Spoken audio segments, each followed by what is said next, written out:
At Intel, world-changing ideas start with real solutions, and real solutions start with exceptional engineering. The quantum computing revolution, the next generation of AI experts, the renewable energy grid, early diagnosis for cancer. The examples are countless, the impacts are endless, but the foundation is always the same. It starts with Intel. Learn more at intel.com/stories.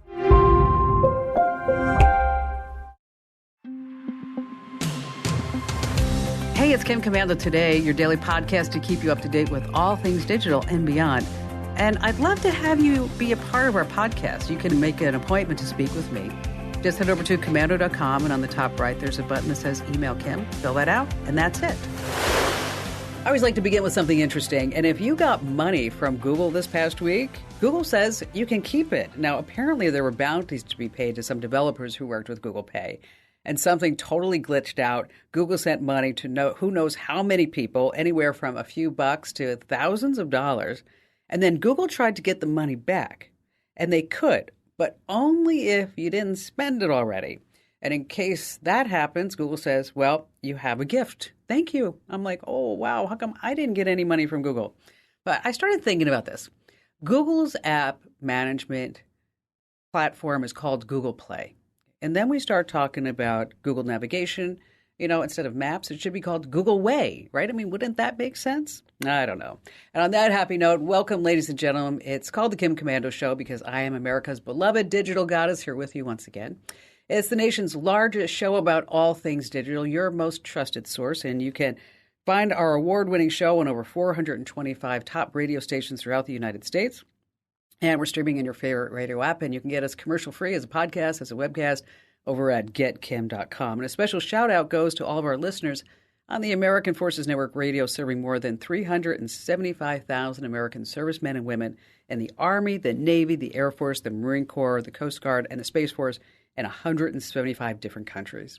And as always, if you're just too shy, you can send me a note on the website with your questions. Just head over to Komando.com. And in the upper right-hand corner, there's a link that says Email Kim. All right, every single day I visit at least 30 different websites to make sure that you're up to date on all things digital. And this is part of the show where I like to talk about consumer tech, pass along 5 things that you need to know about it. Well, let's go back to 1984. That was Apple's first WWDC. I always want to say it like it's a wrestling match. That's the Worldwide Developers Conference. And Steve Jobs, that's when he actually introduced the first Mac computer. So the WWDC is all about the software that's going to power the hardware that's going to come out from Apple in the fall. And why the fall? Oh, coinky dinky, just in time for Christmas shopping. Yes. So it's going to be happening on June 5th. And here's what's rumored as to what's going to be dropping. Number one, all the software that's going to power Apple's VR headset. That's right. They've been working on this for so many years. People have been talking about it. Of course, it's going to have a better design than the Oculus or the Meta Quest. The price tag, $3,000. Ooh, that's a lot of money. iOS 17, of course, a tune-up and fixes a whole bunch of problems. Mac OS 14, this is a new operating system to redesign all the system settings on your Mac. And this is going to kill off some older products, like, for example, the iPhone 8, the iPhone 10. Hasta la vista, baby. All right, number 2 on our list, Google promises not to make a mistake on your flight. So, first of all, before we talk about that, Google search results are out this past week as far as where are the big summer vacation destinations. So here's what we're talking about. Number 1 is London, then Cancun, Paris, Orlando, Rome, and New York. Those are expected to be the big summer vacation destinations. So now we all know where not to go, right? But let's talk about Google Flights. Is that when it comes time for your tickets, it's always nerve-wracking because you don't know exactly if you're getting a fair price or a good price. And I've never had the nerve to ask the person next to me, like, so how much was that ticket as compared to my ticket? So Google has come up with a novel idea that they think is going to make everybody go to Google Flights, is that if you book through Google Flights, is that they're going to give you kind of a price guarantee. And if the price goes down before your first flight, you're going to get the money back, the difference in cash, which is actually a pretty good idea. And so how are they able to make this guarantee? Of course, by the algorithms. They're not going to do this on any flight where they know that they're going to lose. But there is the advantage of it going to, say, Expedia or Kayak or one of those other ones, is that with Google, you're actually booking through the airline directly. So when you do this, you know that your airfare may be refundable versus non-refundable if you go to a third-party site. Now, the only airline that's not applicable to this, Southwest Airlines. Southwest Airlines. You know, it reminds me of a story. Years ago, I was flying on Southwest Airlines when they still served meals. And I remember the flight attendant came over and she's like, will you be eating with us? And I said, well, what are my options? And she looked at me and she said, yes or no. It's like, okay, I was kind of hoping like food choices. Number 3 on our list. Oh, another bad day for Tesla. Your secret is not safe with Tesla. I'm talking about your private recordings. Word out this past week, a big investigation from Reuters that some former Tesla employees say that the videos and recordings from the customer's car cameras from inside the car were actually visible by the Tesla employees. A video of a man coming up to a Tesla in the nude, a kid getting flung up in the air during a bike accident, lots of car crashes, road rage. But there's also some videos that they had intimate moments, right, of people inside their Tesla car. Now, Tesla's privacy notice says your camera's recordings remain anonymous and are not linked to your vehicle. Liar, liar, hair's on fire. Okay, because these former employees say that they could tell the location of the recordings and also where the Tesla owner lived. Not anonymous. So now if you have a Tesla, just know whatever you're doing at a Tesla, maybe the Tesla employees are all taking a sneak peek too.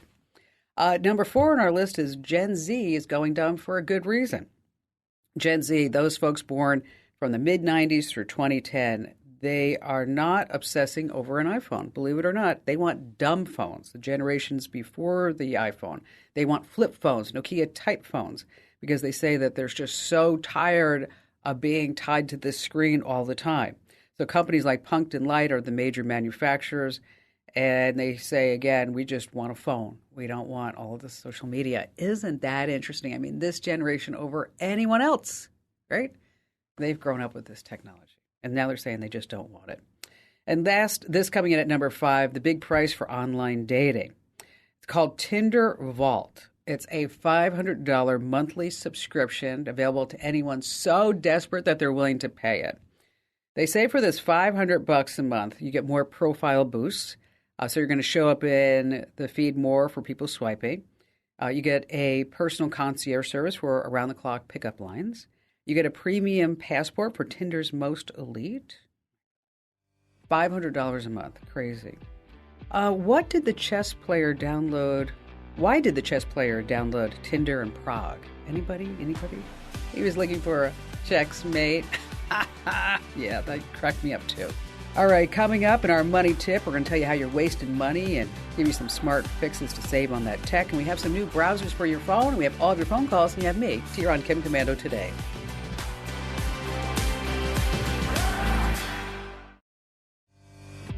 Hey, our T-Mobile Unlimited listener line is now open at 1-888-825-5254 is the way to join us. Okay, I have to tell you guys and gals a story. Last July, Congressman Brandon Guffey's, he's from South Carolina. Let me tell you, his life, his family's life was changed forever when his 17-year-old son, Gavin, took his life. Gavin fell victim to a cruel sextortion scheme. You know what that is. It entails a scammer asking for some money because they say we have all these compromising photos of you doing something and we're going to release them out into the wild unless you pay us this big ransom. Now, let me tell you, there's a huge trend right now, sextortion, that are targeting specifically boys between the ages of 14 and 17 years old. Congressman, thank you so much for being here.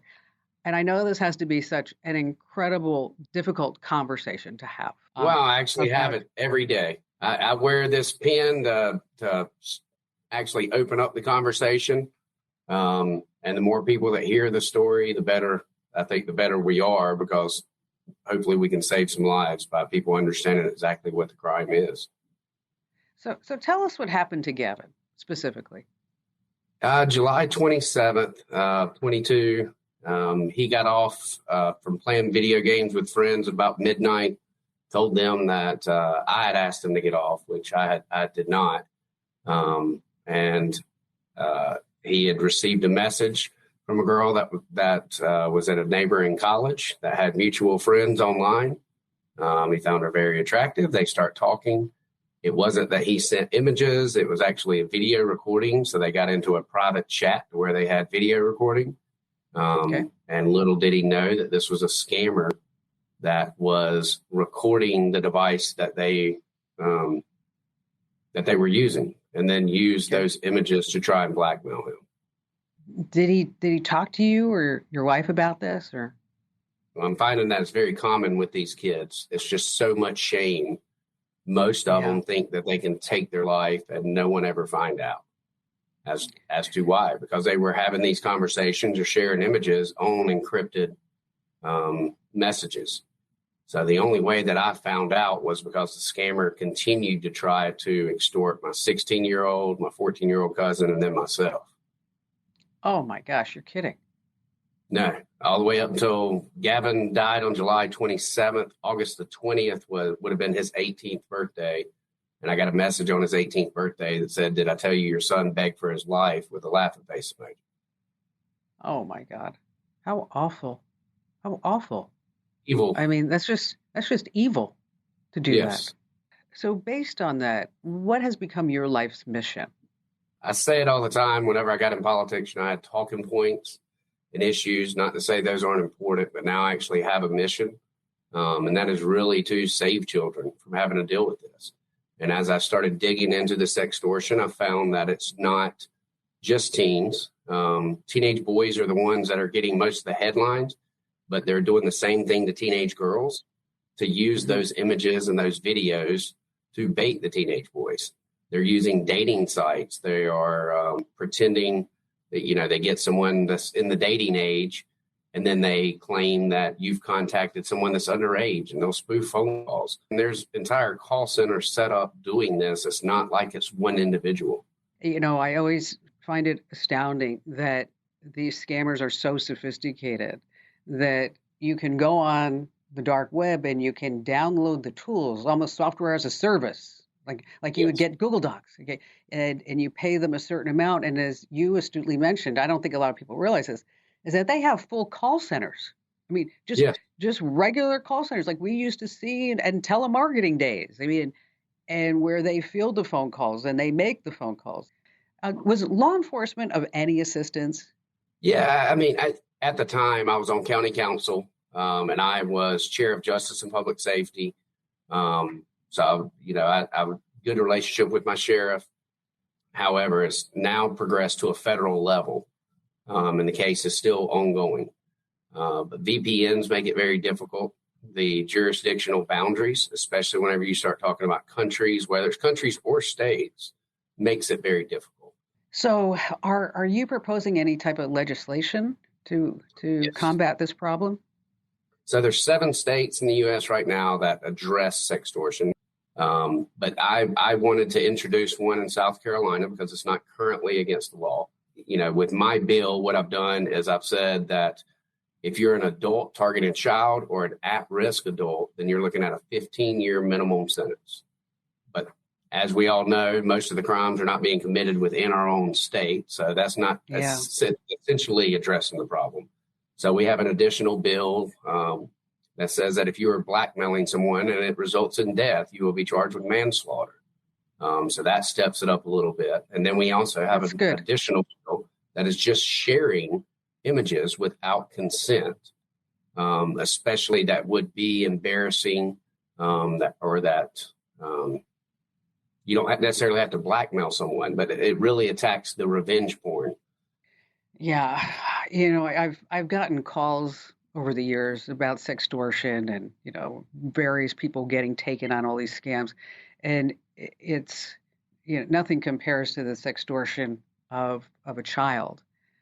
Yes. And I'm really sorry that this happened to your son. If we have anybody who's listening right now as a parent, what advice would you have for them? I think the best advice for parents is to not allow your child to have their device in their bedroom or in a bathroom. That if they're going to have devices and be on social media, make sure that it's in public settings, in the family room or outside. but nothing to where they can be completely in private with their phone. I think that stops a lot of it. I don't believe that we're going to be able to tell kids to stop taking pictures as part of their culture. You grew up on Snapchat, creating streaks. Right. And that's the way that they have a relationship now. But have that conversation with your kid. Tell them not to share images, but also offer them grace and let them know we're not perfect. None of us are perfect. Right. And that if you make the mistake, that's not something that's worth ending your life. We will address that problem if you make the mistake. Well, that's really great wisdom, Brandon. I mean, that is, because we always want to have that open door, that communication with our kids. But it kind of crosses the line when they get to be that 16, 17, teenagers, when, sex is kind of a weird topic at that age. We all know it. And to just kind of put it out there, and I love what you said, we all make mistakes. And if you make a mistake, I'm your mom, I'm your dad, I'm here to help, and I can do that. Right. And we can fix this together. Thank you for spending your time with us. And, if there's anything I can do to help you push this forward, just know that I'm 1,000% with you on this. Thank you so much. A lot of it's just spreading the word so parents and teens can have that conversation. And you're certainly helping me do that. I appreciate that. Thank you, Brandon. Thank you. I'm going to say a prayer for his family. What a tough situation. And if you're so inclined, do it too. Hey, listen, our trivia question of the week is coming up. And this one is a toughie, so be sure you have your thinking cap on. Of course, we have more tips and more of your phone calls that you never, ever want to miss here on Kim Komando Today.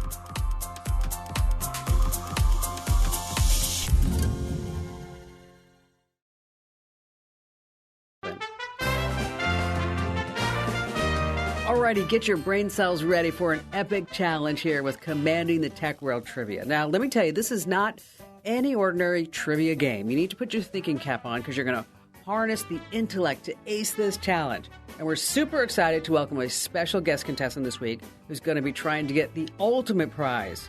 It's a Kim Komando Show fanny pack plus a free bag of Dr. Marty's Nature's Blend dog food, and that's a value of $59.95. And joining us here on Commanding the Tech World Trivia is John in beautiful San Antonio, Texas. Hi there, John. Hi, Kim, and how are you today? I'm fantastic. So what do you do in San Antonio? I'm actually retired, and I'm an avid traveler. So I'm getting ready to take a trip soon. Oh, that's terrific. That's terrific. All right. So we're going to talk about EVs on our trivia, electric vehicles. Okay. Now, official statistics and projections from the U.S. Department of Energy show that despite, the whole country's push for EVs, most of us are still choosing gas-powered cars. And projections are that we're going to continue to buy mostly gas-powered cars, at least until the year 2050. But we're going to go back in time, okay? And I'm going to ask you, what was the first electric car to be mass-produced? The first electric car to be mass-produced, okay? So I'm going to give you 4 options. It's up to you to say which was the first electric car to be mass-produced. Okay, are you ready, John? Yes, I am. All right, so was it the Prius? Was it a Tesla Model S? Was it the Columbia, or was it the Leaf? Okay, so what was the first electric car to be mass-produced? The Prius, the Tesla Model S, the Columbia, or the Leaf? I know what you're thinking, that it was the Dodge Chargeable, but that's not on the list. Okay? It's the Prius, the Tesla, the Columbia, or the Leaf. So what do you think the answer is? Well, I've never heard of the Columbia, and I know Tesla came after the market started. I'd say the Prius, the Toyota Prius. Okay, so John in San Antonio, Texas, is going with his final answer, the Prius. And let's see what the judges say. Oh. No. Okay, here, make another guess. Just make one more guess. The Prius, the Tesla, Columbia, or the Leaf? The Leaf? You know what? This was a hard one. I think you're going to win anyway. You're going to win the fanny pack and the Dr. Marty's free food. Okay, because this is a tough one. Because I actually saw this myself, and I thought this is going to make a great trivia question. We have to go back in time for the first mass-produced electric car It actually happened in 1897. It was astounding to me. It was called the Columbia, and it had a range of 40 to 50 miles on a single charge. It's like, wow. Had no idea that happened. I learned something today. Yes. So, and then there was one, and then in the year 1900, Lahner Porsche came out with another one that had 50 miles per hour. But so the answer is, in case you ever go on Jeopardy, and I know you're going to win there, it's at the 1897 Columbia electric car was the first one. You know, I have to tell you this. I walked into the Tesla car dealership months and months ago, and they said, how can I help you? I said, I'm just wondering how much they charge. And nobody laughed. I was like, get it? Charge? And they're like, sorry. All right, so you're getting ready to go on a trip. Where are you heading this time? I'm heading to Italy for 2 weeks. Nice. Nice. Where are you going? Oh, yeah. All over? I'm taking a tour that's going to take me to all the major places in Italy. It's a fast rush through type of trip, everything from Rome to Naples to Venice to Milan, and hopefully seeing all the big important things. Well, if you can get to Lake Como, that's pretty amazing. I'm hoping to get out on a boat ride out there.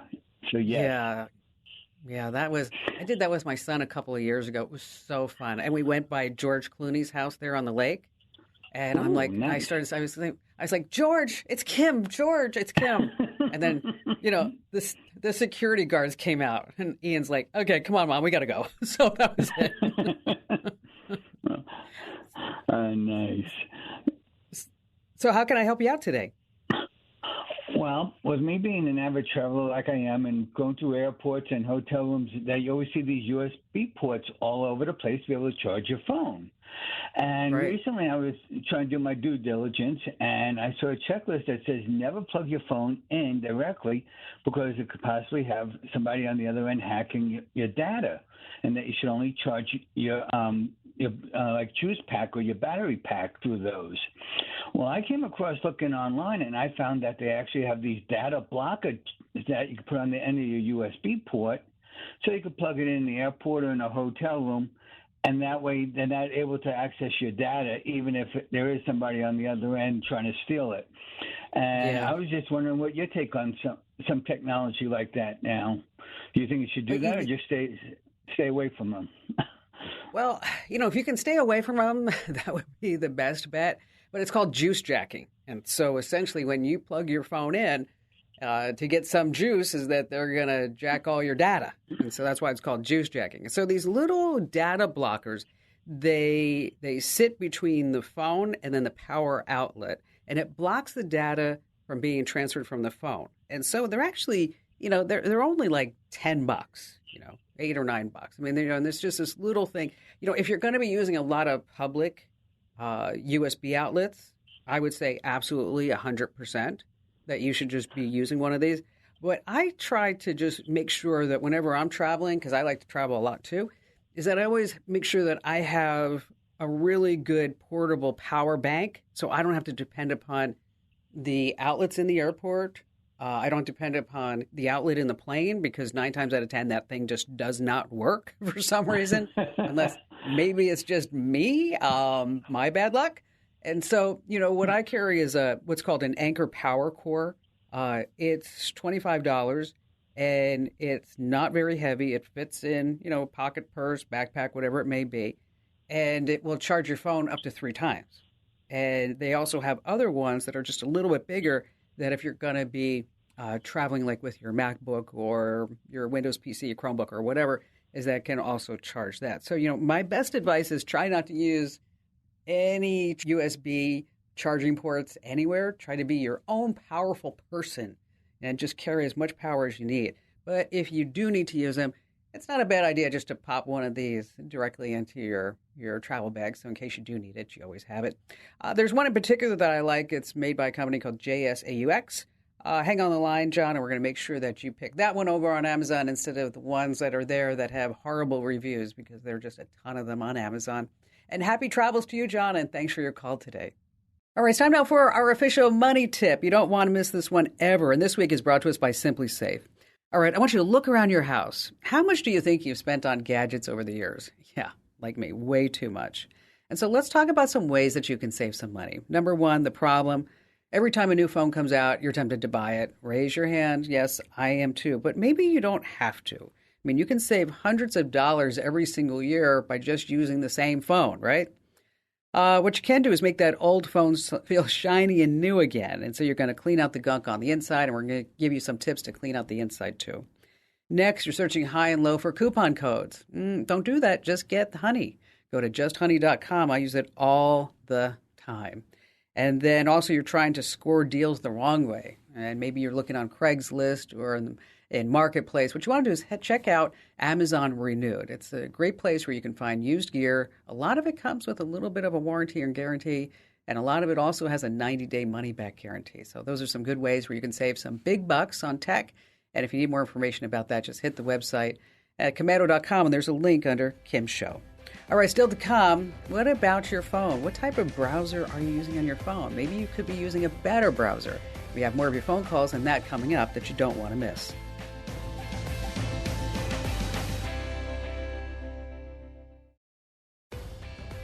Becky in Atlanta, Georgia. Well, I work in a interior shutter manufacturing company. I manage the office. So one of the things I do is oversee with it being a small company, I just oversee everything sort of in the office. So one of the things is the cell phone bill, and it has, 12, 14 cell numbers on it. So a couple of months ago, my coworker, who has one of those lines, called me and he said, "Hey, my phone stopped working." And he said, "I was just using it and it stopped working." So he contacted the carrier, Verizon, and they said, your cell phone number, your line has been ported away from the account. It just happened. Oh, no, really? Yeah. Oh, that's and awful. He said as soon as he got some information from the cell phone company, and he had an app on his phone for Coin Wallet. And as soon as the phone was ported, within minutes, his cryptocurrency was wiped out. Yeah, that's a nightmare. It is. And so what did the carrier say? Well, the carrier said that Martin had called in and requested the port. And, of course, we know Martin didn't do that. Martin's line was the one that was stolen. So someone somehow was able to get that port authorized. And then basically got a copy of everything that he has on the phone. That's what happened. Yeah, and probably got the two-factor authentication codes and all that. Yeah, and that's a complete nightmare. And I'm so glad that you called, Becky, to tell me this story, because you have to set up this extra layer of security. And you have a PIN number, but you actually want to make sure that you put a password under what's called port validation. I think the carrier should be required that you put a password there, but it's optional for some reason. I don't get it. Okay? So in your online account settings, is that what you do is you want to go through and see how you set up what's called a port validation password or PIN number. Because as you mentioned, is that, the two-factor authentication, that goes directly to the phone. And then guess what? The criminals have everything that they need to go into any one of your accounts at that point, because think about everything that you have on your home. Now, Verizon does have a free app called Verizon Identity. And did Verizon tell you about this at all? Oh, no. They have been forthcoming with very much information at all. I have no confidence that we're any safer after this has happened than we were before. Okay, well, first of all, with every phone, because like you mentioned, you're a small business, you're running a lot of different things. Now you have to be an expert in phone security too, right? You're like, wait, what happened to this? Okay, Verizon has different levels of service. Make sure that you are a Verizon business account. because this way you get discounts, but in addition to that, you normally get like a rep that will actually help you out because I mean, with all these lines, you should be a business, be one of their business accounts. But this Verizon app called Identity, it gives you additional layers of security for push notifications or pins or certain actions. But what we need to do is make sure that you have a password on this port request, because that should never, ever happen again. One of the things that may have happened to Martin, and I'm not sure, is that, maybe when he was moving so quickly on his phone, getting things done, that he may have gotten some type of phishing scam. And it could have been a phone call, an email, or a text message claiming to be from Verizon and asking him to do these certain steps. And at that point, that's when the scammers, the hackers, the criminals, whatever you want to call them, that's when they were able to kind of step in there and then take that phone away from him, and also all of his cryptocurrency, because he had that saved on his phone too. So once again, Becky, thank you so much for bringing this important security issue up. And again, it's called a port validation password or PIN. And in your cellular account, the app, just make sure that you have that set up. And Becky, thank you for your call today.